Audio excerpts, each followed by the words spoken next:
ஹே ஹாய்டா சொல்லுங்களா. இன்றைக்கி நம்ம பார்க்க போகிறது நம்ம வீக்குக்கோட ஒரு ஹாரர் எஃப்எஃப். நம்ம ஃபேன் ஃபிக்ஷனோட நேம் வந்து psycho bye friend. And it's வேறு லெவல் ஹாரர் த்ரில்லர் அப்படி கொண்டு போக ட்ரை பண்ணுறேன். அண்ட் இப்போ தான் ஃபர்ஸ்ட் டைம் நீங்கள் நம்ம சேனலுக்கு வரீங்களா, மறக்காமல் சப்ஸ்கிரைப் பண்ணி நம்ம ஃபேமிலியில் ஒரு மெம்பராக நீங்களும் ஜாயின் ஆயிருங்க. அப்படியே பக்கத்தில் இருக்க பெல் ஐக்கானையும் ப்ரெஸ் பண்ண மறந்துடாதீங்க. செலக்ட் பண்ணி ஆலில் வச்சுக்கோங்க. அப்போ தான் நான் போகிற எல்லா வீடியோ உங்களுக்கு நோட்டிஃபிகேஷன் வரும். வாங்க இப்போ வீடியோக்குள்ளே போகலாம். நீங்கள் தூங்கிட்டு இருக்கீங்க, யாரும் உங்களை வந்து உசுப்புறாங்க, லைக் ஏன் எந்திரி டைம் ஆயிடுச்சு அப்படின்னு சொல்கிறாங்க. நீங்கள் அப்படியே கண்ணை திறக்க முடியாமல் நம்மளோட டீப் ஸ்லீப்லேருந்து எந்திரிக்கிறப்போ நம்மளால் திறக்கவே முடியாது தெரியுமா கண்ணை. அந்த மாதிரி ஒரு சிச்சுவேஷனில் நீங்கள் திறக்கவே முடியாமல் திறந்து யாரான்னு பார்க்குறீங்க, வேறு யாரும் இல்லை, ஆப்வியஸ்லி உங்கள் தாய்க்குளம் தான். நீங்கள் அப்படியே பார்க்குறீங்க, என்னாம்மா உனக்கு என்னதாம்மா பிரச்சனை அப்படின்றீங்க. உடனே உங்கள் மம்மி அசிங்கமாக கேட்பேன், இன்றைக்கி உன் என்கேஜ்மெண்ட், அட்லீஸ்ட் உன் என்கேஜ்மெண்ட் அன்றைக்கி கூட கொஞ்சம் வெள்ளனை எந்திரிச்சு கிளம்ப துப்பு இல்லை, நீலாம் பேசுறியாச்சி, எந்திரிச்சு கிளம்பு போ, மாப்பிள்ளை வீட்டுக்காரங்க வரப்போகிறாங்க அப்படின்றாங்க. அப்போ தான் நீங்கள் ரியலைஸ் பண்ணுறீங்க, ஓ ஆமாம் இல்லை, சே ஓகே நான் போய் ரெடி ஆகிறேன், ஐயோ மேக்கப் ஆர்டிஸ்ட் அப்படின்றீங்க. உடனே உங்கள் மம்மி மேக்கப் ஆர்டிஸ்ட் வந்து 1/2 மணி நேரமாக வெயிட் பண்ணிகிட்டு இருக்காங்க, போய் குழி முண்டமே அப்படின்னு உங்களை 4 கிளி கிழிச்சு அனுப்பி விட்றாங்க. அப்புறம் என்ன, நீங்கள் நல்லா குளிச்சு கிளம்பி டால் மாதிரி ரெடியாகி வந்து நிற்கிறீங்க. மாப்பிள்ளை வீட்டுக்காரங்களாம் வேற வந்துடுறாங்க. பட் இருந்தாலும் உங்களுக்குள்ள ஒரு தாட், இன்னைக்கு என்கேஜ்மெண்ட் இல்லை, மாப்பிள்ளை பார்க்க எப்படி இருப்பான், அவன் நல்லவனா கெட்டவனா எதுவுமே தெரியாது, ஜஸ்ட் ஒரு டால் மாதிரி எங்கள் அம்மா அப்பா பேச்சுக்கு தலையாட்டிட்டு இப்போ நான் நின்றுட்டுருக்கேன் இந்த இடத்துல. இந்த கூட்டத்தில் எவன் மாப்பிள்ளைன்னு கூட எனக்கு தெரியாது. பொண்ணுன்னா கண்டிப்பாக இந்த வயசில் கல்யாணம் பண்ணியே ஆகணுமா, ச்சே ஐ ஹேட் திஸ் சொசைட்டி அப்படின்னு சொல்லிட்டு நின்றுட்டுருக்கீங்க. பார்த்தா அவங்க மம்மி கூப்பிட்டு வயன் நாங்கள் பாரு அதான் மாப்பிள்ளை அப்படின்னு காட்டுறாங்க. சரி வத்தலோ தொத்தலோ அப்படின்ட்டு பார்க்குறீங்க. சும்மா சொல்லக்கூடாது, மாப்பிள்ளையை பார்த்தோன்னே நீங்கள் ஃப்ளாட் ஆகிடுறீங்க. பட் இருந்தாலும் you are not in that mood. Okay இப்போ கல்யாணம் ஒரு கேடா அப்படின்ற மாதிரி தான் இருக்கீங்க. உங்களுக்கு இந்த கல்யாணத்தில் சுத்தமாக இன்ட்ரெஸ்டே இல்லை. ஆக்சுவலி இங்கே என்ன நடந்துட்டுருக்குன்னா, இந்த மேரேஜில் உங்களுக்கு இன்ட்ரெஸ்ட் இல்லை, ஆனால் இங்கே நீங்கள் வந்து இப்போ டெவலப் பண்ணிட்டு நிற்கிறதுக்கான reason your mom and dad. அவங்க 2 பேரும் உங்களை இமோஷ்னலி பிளாக்மெயில் பண்ணி, நீங்கள் வேறு ஒரு பொண்ணா, அவங்களுக்கு சிப்ளிங்ஸ் யாரும் கிடையாது, ஸோ எங்களுக்கும் வயசாகிட்டே போகுது அப்படி இப்படின்னு பழைய பஞ்சாங்க மாதிரி ஏதோ பேசி உங்களை நல்லா இமோஷ்னல் பிளாக்மெயில் பண்ணி தான் உங்களை இந்த ஸ்டேஜில் அவங்க வந்து நிற்க வச்சுருக்காங்க. நீங்களும் வேறு வழி இல்லாமல் அவங்களுக்காக இதை பண்ணுறீங்க. Because you are not interested in this மேரேஜில். ஏதோ போய் நிற்கிறீங்க டால் மாதிரி. மாப்பிள்ளை இன்னும் கொஞ்சம் நல்லா பார்க்குறீங்க, அவர் ரொம்ப டிஸ்டன்ஸில் தான் நிற்கிறாங்க.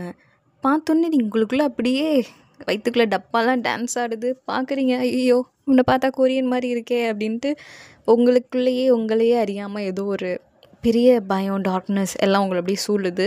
உங்களுக்கு அவன் கொரியன் ஒன்றே செம்மையாக பயமாகுது.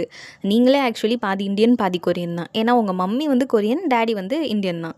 இருந்தாலும் நீங்கள் ஸ்டடீஸ்லாம் கொரியாவில் தான் பண்ணீங்க. பட் உங்களுக்கு கொரியன் ஃப்ளூவன்சி இருக்குது. பட் இருந்தாலும் நீங்கள் கொரியன் அப்படின்னோடனே உங்கள் பாஸ்ட்லாம் லைட்டாக உங்களுக்கு ஃப்ளாஷ் ஆகிட்டு போது, நீங்கள் ஆத்தாடி கொரியனா அப்படின்ட்டு ஒரு பயத்துலேயே நிற்கிறீங்க.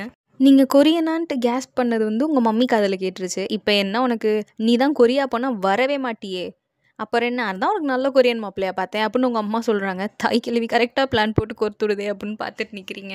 பட் அவர் கொரியன்னு தெரிஞ்சதுலேருந்து உங்களால் எதுவுமே ப்ராசஸ் பண்ண முடியல. அங்கே நீங்கள் அப்படியே ஒரு மாதிரி ஆப்சன்ட் மைண்டடில் இருந்துகிட்ருக்கீங்க. பட் அதுக்குள்ளே அங்கே ரிச்சுவல்ஸ் எல்லாமே முடிஞ்சிருச்சு. And finally you are engaged with that person, that Korean. அப்புறம் என்ன, பொண்ணு மாப்பிள்ளையும் போய் தனியாக பேசிட்டு வரையலா அப்படின்னு கேட்குறாங்க. நீங்கள் வந்து நான் டயர்டாக இருக்கேன், ஐம் நாட் இன்ட்ரெஸ்டட் அப்படின்னு சொல்லிட்டு வந்துடுறீங்க. உங்கள் அம்மா மூஞ்சி இத்தினோண்டா போச்சு. அவங்க போய் அங்கிட்டு மாப்பிள்ளை வீட்டில் ஏதோ சமாளிக்கிறாங்க. அவள் காலைல லேட்டாக தான் இருந்துருச்சு, அவளுக்கு நைட்டு ஃபீவர் பிளாப்லான்னு சொல்லி ஏதோ சமாளித்து அனுப்பிச்சி வைக்கிறாங்க. அப்புறம் அப்படியே அன்றைக்கி டே ஓடுது. மறுநாள் உங்கள் மம்மி வந்துட்டு, என்ன நீ ஏன் தான் அப்படி இருக்க, மாப்பிள்ளைகிட்ட பேசுன்னா பேச மாட்டேங்கிற, அப்படி மூஞ்சி தூக்கிட்டே காலம் ஃபுல்லாக தெரிய போறியா, ஏன் தான் இப்படி இருக்கியோடி அப்படின்ட்டு உங்களை நான் திட்டுட்டு, ஓகே நீ தான் எப்படி கவனிச்சா என்னன்னு தெரியல, இன்னும் ஒரு 2-3 டேஸில் உனக்கு மேரேஜ், நேற்றே ஐயர் சொன்னார், கேட்டுச்சா உங்கள் காதில் விழுந்துச்சா அப்படின்றாங்க. நீங்கள் அதோட இன்னும் ஷாக் ஆகிட்டீங்க. உங்கள் கண்ணெல்லாம் வேறு பஃபியாக இருக்குது. உங்கள் மம்மி கேட்குறாங்க, ஏன் உன் கண்ணெல்லாம் அப்படி பஃபியாக இருக்குது, நைட் நல்லா தானே தூங்குற, பாரு 12 மணிக்கு தான் எந்திரிச்சிருக்க அப்படின்னு கேட்குறாங்க. நீங்கள் வந்து நத்திங் மம்மி நீங்கள் போங்க அப்படின்றீங்க.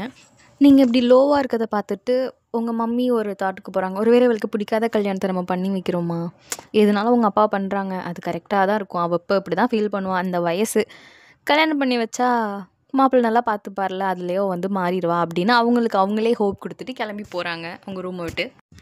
நீங்கள் உங்கள் ஸ்டடி டேபிளில் அப்படியே பித்து பிடிச்ச மாதிரி எந்திரிச்சு உட்காந்துருக்கீங்க. ஏதாவது இன்னும் 2-3 டேஸில் எனக்கு கல்யாணம் பண்ணிட்டா கொரியா கூப்பிட்டு போயிடுவாங்க, திருப்பி நான் கொரியா போகணுமா, ஐயோ அப்படின்றீங்க. உங்கள் கண்ணில் இருந்து ஆட்டோமேட்டிக்காக டியர்ஸ் அப்படியே தார் தாரையாக ஊற்றுது. அப்படி ஒரு மாதிரி ஷிவரிங் ஆகுது உங்களுக்கு.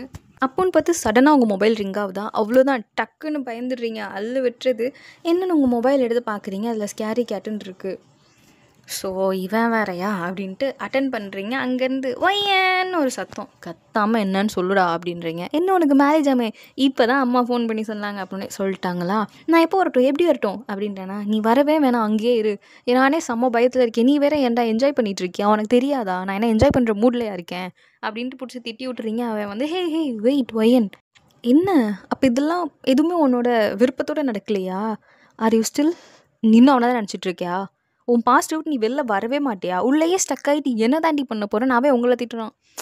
இவங்கயா நீ வேற ஏன்டா, நானே என்ன பண்ணுறதுன்னு தெரியாமல் இருக்கேன், மாப்பிள்ளை வேற கொரியனா, தமிழ் பையனை பார்த்து தொலைய வேண்டியது தானே, இப்போ நான் திருப்பி கொரியா வர்ற மாதிரி இருந்துச்சுன்னா சத்தியமாக ஐ காண்ட் அப்படின்றீங்க. சரி நான் வரேன், எனக்கு இன்றைக்கி ஈவினிங் ஃப்ளைட் இருக்குது, மார்னிங் நான் வந்துடுவேன், வந்ததுனால பார்த்துக்கலாம் அப்படின்னு இவங்க சொல்கிறாரு. அப்படின்ட்டு அவரும் ஃபோனை வச்சிடுறாரு. நீங்களும் அப்படியே தலையில் கை வச்சுட்டு உட்காந்துருக்கீங்க. என்ன தான் பண்ண போகிறோன்ட்டு மண்டையை பிச்சுட்ருக்கீங்க. அந்த சைடு பார்த்தா உங்கள் அம்மா அப்பாவும் உங்கள் இன்லாஸும் ஃபோன் பேசிகிட்டு இருக்காங்க. என்ன பண்ணலாம், மேரேஜ் எந்த இடத்துல வச்சுக்கலாம், இந்தியாவிலே வச்சுக்கலாமா இல்லை கொரியாவில் வச்சுக்கலாமா அப்படின்ற மாதிரி அவங்களுக்குள்ள ஒரு கான்வர்சேஷன் போயிட்டுருக்கு. ஃபைனலாக எல்லோரும் பேசி முடிச்சுட்டு உங்கள்கிட்டையும் வர்றாங்க. உங்கள் அம்மா அப்பாவும் உங்கள்கிட்ட வந்துட்டு ஓய்யண்ணா சீக்கிரம் நீ கிளம்பிடு, உன்னோட திங்ஸ்லாம் பேக் பண்ணிக்கோ அப்படின்றாங்க. உங்களுக்கு ஒன்றுமே புரியலம்மா, என்னம்மா சொல்கிறீங்க, நானே கடுப்பில் இருக்கேன் அப்படின்றீங்க. இல்லைடா ஆக்சுவலி வந்து உன்னோட மேரேஜ் கொரியாவில் தான் நடக்க போகுது, ஸோ நம்மலாம் அங்கே தான் போகிறோம் அப்படின்னு. என்னம்மா சொல்கிறீங்க, அப்புறம் எதுக்குமா இவங்க இங்கே வர சொன்னீங்க, எது கொரியாவில் ஏன் மேரேஜா அப்படின்னு ஒரு மாதிரி ஷாக் ஆகுறீங்க. ஆமாம் உன் மேரேஜ் கொரியாவில் தான் நடக்க போகுது, யாரை கேட்டு இதெல்லாம் முடிவு பண்ணுறீங்க, நீங்கள் ஒரு மாதிரி டென்ஸ்டாகி கத்துறீங்க. அப்போது உங்கள் டேடி வந்துட்டு சொல்கிறாங்க, இல்லைடா நமக்கு வந்து இன்வெஸ்டர்ஸ் அப்புறம் பிஸ்னஸ் பார்ட்னர்ஸ் எல்லாமே கொரியாவில் தான் அதிகம், ஈவன் உன் இன்லாஸும் அதான்டா சொல்கிறாங்க, அவங்க ஆல்ரெடி கொரியன் அப்படின்றனால உன்னோட மேரேஜும் கொரியாலே வச்சிட்டோன்னா அவங்களுக்கு இன்னும் நல்லாயிருக்கும், ஹெல்ப்ஃபுல்லாக இருக்குன்ற மாதிரி சொல்கிறாங்க. ஸோ அதனால் நம்ம கொரியாலே வச்சிடலான்னு முடிவு பண்ணிட்டோம்டா அப்படின்னு. நீங்கள் அப்படியே பா ப்ளீஸ்ப்பா இதாச்சும் கேளுங்கப்பா அப்படின்னு நீங்கள் கெஞ்சுறீங்க. இல்லைடா அதான்டா கரெக்டாக இருக்கும், அப்பா இது பண்ணாலும் எனக்கு சரியாக தான் இருக்கும் அப்படின்னு அம்மா வேற ஒத்துவுதுறாங்க. நீங்கள் ஒன்றும் பண்ண முடியாதுன்ற மாதிரி உட்காந்துருக்கீங்க பேன்னு. அப்புறம் என்ன, நீங்கள் உடனே இவங்க கால் பண்ணி இதை சொல்கிறீங்க. ஸோ அப்படியே அவரும் டிக்கெட்டை கேன்சல் பண்ணிடுறாரு. மறுநாளே நீங்களும் உங்கள் ஃபேமிலியும் டிக்கெட்ஸ் புக் பண்ணிட்டு கொரியா கிளம்பிடுறீங்க. செக்இன் பண்ணிட்டு ஃப்ளைட் ஏறினோடனே உங்களுக்குள்ளே எக்கச்சக்கமான தாட்ஸ், என்னன்னு தெரில, உங்களுக்கு அப்படியே கண்ணீர் முட்டிட்டு நிற்கிது. உங்களுக்குள்ளே அப்படியே ஒரு மாதிரி மிக்ஸ்டு எமோஷன்ஸாக இருக்குது, என்ன சொல்கிறதுனே தெரில. ஆனால் நீங்கள் ஏதோ ஒன்று நினச்சி ரொம்ப ஃபீல் பண்ணுறீங்க. ஃபைனலி கொரியாவும் வந்துட்டிங்க. வந்து அந்த ஊரை பார்த்த உடனே என்னன்னு தெரில, உங்களுக்கு அப்படியே யாரோ உங்கள் ஹார்ட்டில் ஸ்டாப் பண்ணுற மாதிரி இருக்குது கண்டினியூவாக. உங்கள் கண்ணிலலாம் அப்படியே கண்ணீர் தேங்கி நிற்கிது. அப்படியே பார்க்குறீங்க, வெல்கம் போர்டோட இவங்கி நிற்கிறான். உங்களுக்கு என்ன பண்ணுறதுன்னு தெரில. உங்கள் டியர்ஸும் உங்கள் வீட்டில் இருக்கவங்க யாரும் பார்த்துடக்கூடாது. வேகமாக ஓடி போய் இவங்க ஹக் பண்ணிட்டு செம்மையாக அழுவுறீங்க. அவர் உங்களை கம்ஃபர்ட் பண்ணுறாரு. அவருக்கு தெரியுது நீங்கள் எதுக்காக அழுவுறீங்கன்னு. அப்போது இவங்க உங்கள் ஷோல்டரை பேட் பண்ணிட்டு please try to forget him அப்படின்றாரு. நீங்கள் ஐ காண்ட் அப்படின்னு சாப் பண்ணிட்டே சொல்கிறீங்க. பார்த்தா சைட்லேருந்து திடீர்னு ஹே ஒயன் அப்படின்னு ஒரு சவுண்டு கேட்குது. யாருன்னு டக்குன்னு உங்கள் ஃபேமிலி, நீங்கள் சுகா எல்லாம் திரும்பி பார்க்குறீங்க. பார்த்தா வேறு யாரும் இல்லை, உங்கள் இன்லாஸ் தான். அப்படியே வந்து உங்களை ஹக் பண்ணிட்டு வார்ம் வெல்கம் கொடுக்குறாங்க. அப்போது உங்கள் அப்பா வந்து உங்கள் ஃபாதர் இன்லாட்ட கேட்குறாங்க, எங்கே டே வரல அப்படின்னு கேட்குறாங்க. உடனே உங்கள் இன்லாஸ் வந்து சொல்கிறாங்க, ஆக்சுவலி அவன் ஒரு பிஸ்னஸ் மீட்டிங் போயிருக்கான், ரொம்ப இம்பார்ட்டன்ட். அதை வந்து இவர் போயிருக்க வேண்டியது, இவருக்கு பதிலாக அவன் போயிருக்கான். இங்கே வாடான்னு சொன்னால் சும்மாவே நான் அவளுக்கு 2 நாளாக ஃபோன் ட்ரை பண்ணிகிட்ருக்கேன், ஃபோட்டோ பார்த்ததுலேருந்து அவள் ஃபோனே எடுக்க மாட்டேங்கிறா அப்படின்னு வேறு ஒயன் மேலே கம்ப்ளைண்ட் வைக்கிறா அப்படின்னு ஜாலியாக சிரிச்சிட்டே சொல்கிறாங்க. நீங்கள் ஆக்வர்டாக ஸ்மைல் பண்ணுறீங்க. அப்போ தான் அவங்க இன்லாஸ் 2 பேரும் யூங்கியை பார்க்குறாங்க. பார்த்தா ஆல்ரெடியாகவே யூங்கி வந்து ஒரு ஷாக்கிங் எக்ஸ்ப்ரெஷனில் தான் இருக்கா. 2 பேரையும் பார்த்து மாற்றி மாற்றி ஷாக் ஆகிக்கிறாங்க. யூங்கி பார்த்து நிப்பா நீங்கள் இங்கே எப்படி அப்படின்ட்டு 2 பேரும் ஹக் பண்ணிக்கிறாங்க. உங்களுக்கு ஒன்றுமே புரியல, பேபன்னு பார்க்குறீங்க. அப்போ தான் டேவோட அம்மா வந்து சரி வாங்க காரில் போயிட்டே பேசலாம் அப்படின்ட்டு அவங்க எல்லோரும் ஒரே காரில் போகிறாங்க. யூங்கி வந்து அவரோட டிரைவரை கார் எடுத்துகிட்டு வர சொல்லிட்டு உங்களோட கார்லேயே, ஐ மீன் உங்கள் இன்லாவோட கார்லேயே அவர் இருக்கிறாரு. அப்போது ஒரு கான்வோ போகுது. என்னம்மா ஒய்யன் நீயும் யூங்கியும் செம்ம ஷாக் ஆகிட்டேன் நான் அப்படின்றாங்க. உடனே அப்போ தான் யூங்கி சொல்கிற, ஆக்சுவல் நான் இவ்வளோ வந்து காலேஜ் ஒன்றா தான் படித்தோம், டே கூட ஃபீல் பண்ண அம்மா இவன் என் காலேஜில் சேராமல் வேறு காலேஜ் போயிட்டான்னு. ஸ்கூலிங்லாம் ஒன்றா படிச்சிங்க இல்லைடா, காலேஜ் மட்டும் தனித்தனியாக படிச்சிருக்கீங்க, ஏதோ பரவாயில்ல அட்லீஸ்ட் நீ பாறை பட்டேக்கும் நீ க்ளோஸ் ஃப்ரெண்ட், எனக்கும் நீ க்ளோஸ் ஃப்ரெண்ட் அப்படின்ட்டு அவங்க சிரிக்கிறாங்க. அப்புறம் அப்படியே டைம் போகுது. அவங்க உங்களை வந்து உங்கள் வீட்டில் ட்ராப் பண்ணிவிட்டு கிளம்பிடுறாங்க. யூங்கி உங்களோட தான் இருக்காரு. நீங்கள் அவனை தரன்னு உங்கள் ரூமுக்கு இழுத்துட்டு போகிறீங்க. டேய் பதில் சொல்லுடா, அவனோட அம்மா அப்பா என்னடானா உன்ட்ட பேசிகிட்டு இருக்காங்க, இங்கே என்ன நடக்குது எனக்கு உண்மை தெரிஞ்சே ஆகணும், அம்மா போட நீயும் கூட்டா அப்படின்னு நீங்கள் கத்துறீங்க. யூங்கி வந்து ஏன்டி, ஆக்சுவலி நானே இப்போ தான் ஒரு பிஸ்னஸ் ட்ரிப் 1 மந்த் போயிட்டு வரேன், காலையில் தான் அவன் என்ன ஃபோன் போட்டு கிளின்னு கிழிச்சான், ஏன்டா நான் என்கேஜ்மெண்ட்டுக்கு தான் வர முடியல, அட்லீஸ்ட் 4 கழிச்சு எனக்கு கல்யாணம், அதுக்காச்சும் வருவேன், இப்போ தான் என்ன செம்ம கிழிச்சான் பாரு, காதில் கூட ரத்தம் வரும், ஆனால் நீனு தெரில, பட் உண்மைக்குமே அவன் நல்ல பையன்தான், நீ உன் பாஸ்ட்டை அப்படின்னு யூங்கி ஆரம்பிக்கிறாரு. நிப்பாட்டு போதும் எல்லாம் அப்படின்ட்டு நீங்கள் கோவமாக போயிடுறீங்க. இப்போ நான் தாண்டி கோவப்படணும், நீ ஏன்டி கோவப்படுற? ஆக்சுவலி நீ இது வரைக்கும் என்கிட்ட அவன் ஃபோட்டோ கூட காமிச்சதில்லை. ஈவன் ஏன் அவனோட பேர் டேன்னு கூட நீ என்கிட்ட சொன்னதில்லை. நீ சொல்லியிருந்தா நான் கண்டிப்பாக சொல்லியிருப்பேன், இது என் ஃப்ரெண்டு நேம் மாதிரி இருக்குன்னு. அப்படியாச்சும் நான் கண்டுபிடிச்சிருப்பேன் அப்படின்றாரு. உடனே நீங்கள் வெயிட், அவன் பேர் டேன்றது எனக்கு இன்றைக்கி தான் தெரியும். ஈவன் ஏன் அவனோட ஃபோட்டோ கூட நான் பார்க்கல. என்கேஜ்மெண்ட் அன்றைக்கி தான் நான் ஃபர்ஸ்ட் டைம் அவனை பார்த்தேன். ஓகேடா செல்லுங்களா, உங்கள் பாஸ்ட் என்ன, டேக்கும் உங்களுக்கு எப்படி கல்யாணம் ஆக போகுது, இது எல்லாத்தையுமே நெக்ஸ்ட் எபிசோடில் பார்க்கலாம். பாய். மறக்காமல் கமெண்ட் பண்ணுங்கள்.